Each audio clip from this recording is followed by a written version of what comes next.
Hello दोस्तों, चलिए अब हम देखेंगे वायराइड्स के बारे में। पिछली वीडियो में हमने वायरस के बारे में देखा था। वायरस में ये देखा था कि वायरस प्लांट्स को और एनिमल्स को सबको बीमारी उत्पन्न करता है। और आज इस वीडियो में हम वायराइड्स को देखेंगे। वायराइड्स क्या होता है? जो वायरस से भी छोटा इन्फेक्शियस एजेंट होता है, ये इन्फेक्शन ये भी करता है, मतलब बीमारी को उत्पन्न करता है। वायरस में हमने देखा था कि उसमें दो चीज़ होती थी।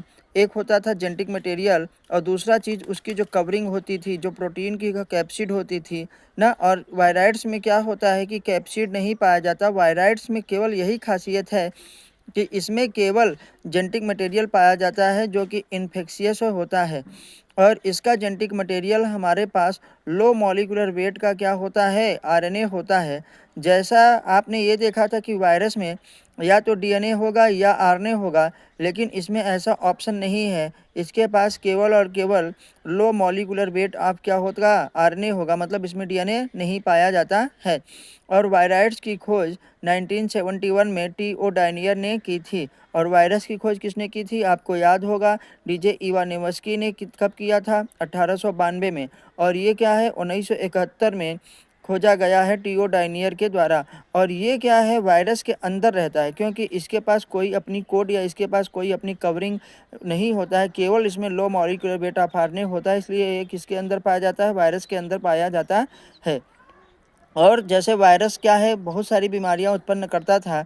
ये क्या है, पोटैटो स्पिंडल ट्यूबर डिजीज़ करता है। मतलब पोटैटो जो आलू हमारे पास होता है, उसमें जो गांठें बन जाती हैं, जो गांठें ही आलू हो जाती है, वो किसकी वजह से होती है? वायराइड्स की वजह से होती है।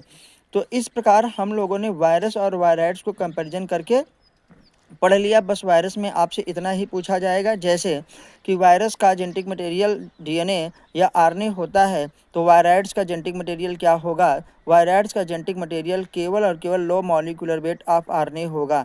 आपसे ये पूछा जाएगा वायराइड्स की कवरिंग किसकी बनी होती है, खोल किसकी बनी होती है, तो आप ये बताएंगे कि वायराइड्स में कवरिंग या खोल कोई पाई ही नहीं जाती, इसमें केवल आरएनए पाया जाता है। आपसे पूछा जाएगा कि वायराइड्स कौन सी बीमारी उत्पन्न करता है, तो viroids potato spindle tuber disease उत्पन्न करता है। आपसे पूछा जाएगा कि वायराइड्स की खोज किसने की थी? वायराइड्स की खोज टी.ओ. डायनियर साहब ने की थी। आपसे पूछा जाएगा कि वायराइड्स की खोज किस सन में की गई थी? जो 1971 में वायराइड्स की खोज की गई थी। इससे ज़्यादा क्या है, वायराइड्स में कुछ भी पूछा नहीं जाएगा। और एक बार हमारा फिर से वायरस और वायराइड्स दोनों का क्या हो गया, रिवीजन हो गया। आपको वीडियो कैसी लगी आप हमको कमेंट के माध्यम से ज़रूर बताइए। चाहे फेसबुक पे देखें, चाहे इंस्टाग्राम पे देखें, चाहे यूट्यूब पे देखें, कमेंट जरूर करिए, अपने दोस्तों के साथ शेयर करिए और चैनल को सब्सक्राइब करवाइए। जय हिंद, जय भारत।